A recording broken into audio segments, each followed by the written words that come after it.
Ya baik, saya akan menjelaskan tentang pengertian persediaan.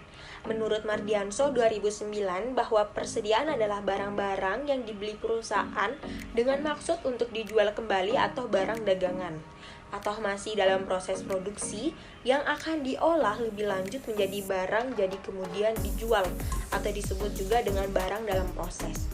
Produksi barang jadi yang kemudian dijual itu juga disebut juga dengan bahan baku pembantu. Dan menurut Rangkuni 2009 bahwa persediaan adalah bahan-bahan bagian yang disediakan dan bahan-bahan dalam proses yang terdapat dalam perusahaan untuk proses produksi serta barang-barang jadi atau produk yang disediakan untuk memenuhi permintaan dari konsumen atau pelanggan setiap waktu. Ya baik, saya lanjut menjelaskan tentang jenis persediaan.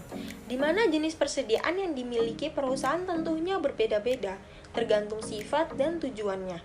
Yang pertama, persediaan pada perusahaan manufaktur menurut Rangkuti 2007.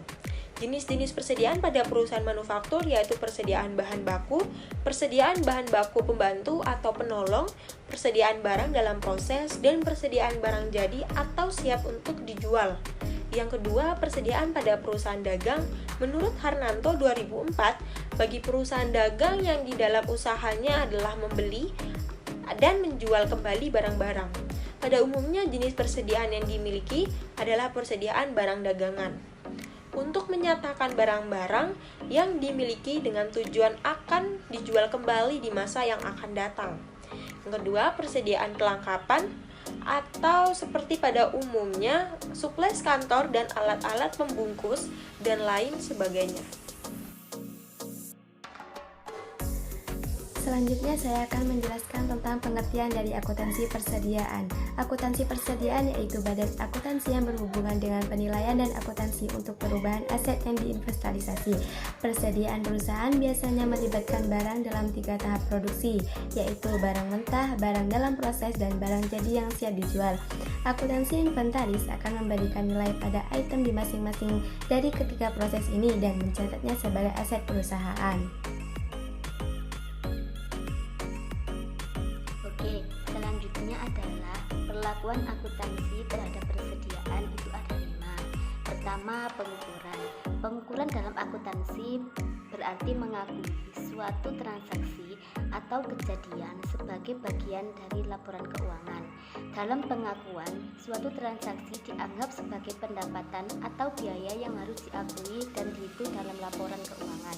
Pengakuan pendapatan terjadi jika transaksi pendapatan telah terjadi dan hak atas pendapatan telah timbul, seperti ketika suatu jasa telah diserahkan dan diterima pembayaran.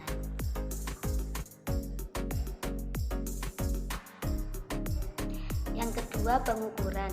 Pengukuran dalam akuntansi berarti mengukur nilai suatu transaksi atau kejadian yang diakui. Pengukuran pendapatan melibatkan proses menghitung nilai pendapatan yang diterima, seperti menghitung pendapatan dari penjualan jasa atau produk. Pengukuran pendapatan dilakukan dengan cara menghitung total pendapatan yang diterima dalam suatu periode waktu, seperti bulan atau tahun. Yang ketiga, pencatatan. Pencatatan ada 2. Yang pertama, sistem fisik atau periodik. Yang kedua, sistem perpetual. Sistem persediaan fisik atau periodik adalah sistem di mana harga pokok penjualan dihitung secara periodik dengan mengandalkan semata-mata pada perhitungan fisik tanpa menyelenggarakan catatan hari ke hari atas unit yang terjual atau yang ada di tangan. Sistem fisik digunakan untuk menentukan jumlah kuantitas persediaan barang dan dilakukan pada akhir periode akuntansi.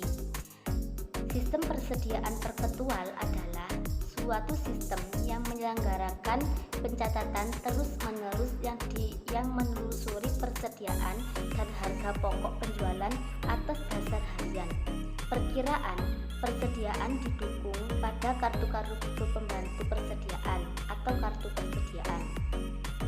Kartu persediaan digunakan untuk mencatat transaksi setiap jenis persediaan, memuat nama barang, tempat penyimpanan barang, kode barang, dan kolom-kolom yang dipakai untuk mencatat transaksi adalah tanggal, pembelian atau pemasukan, penjualan atau pengeluaran, dan sisa atau saldo persediaan.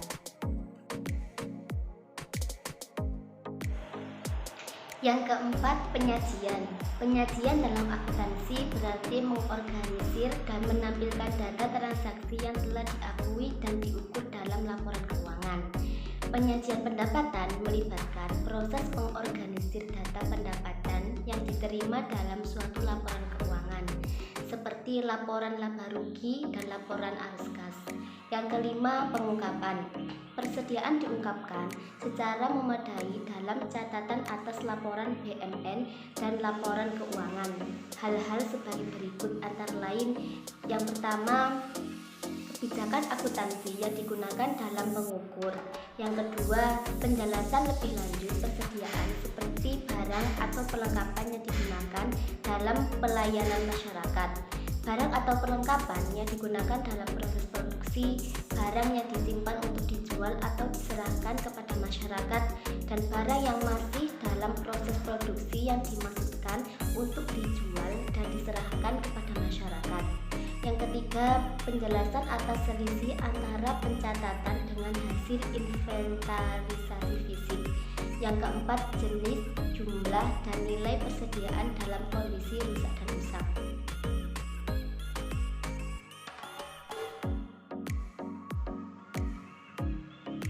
Dan yang terakhir kita akan membahas pelakuan akuntansi pajak terhadap persediaan. Pelakuan akuntansi pajak terhadap persediaan itu terdapat 3 macam. Yang pertama, sistem pencatatan persediaan. Dalam UU PPH, sistem pencatatan persediaan tidak diatur secara jelas selama sistem menunjukkan kebenaran pencatatan dan konsisten serta taat asas, maka ketentuan perpajakan dapat menerimanya. Dalam akuntansi terdapat 2 sistem pencatatan persediaan. Yang pertama, sistem perpetual, dan yang kedua, sistem periodik.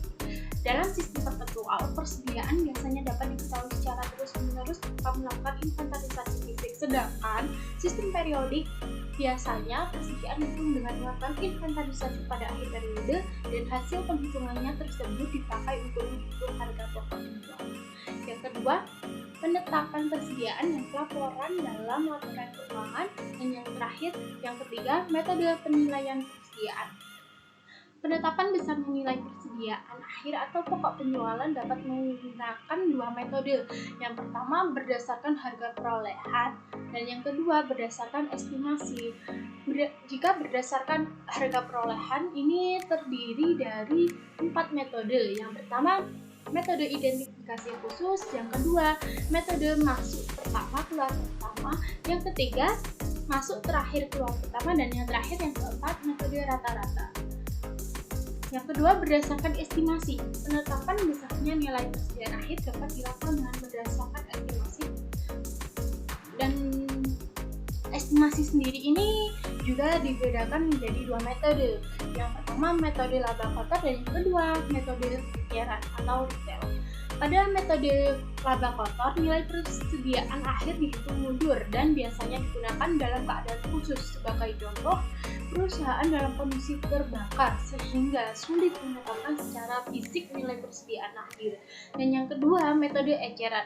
Dalam metode eceran, penetapan nilai persediaan akhir berdasarkan pada harga yang berlaku di dalam pasar atau market value. Sekian presentasi dari kelompok kami.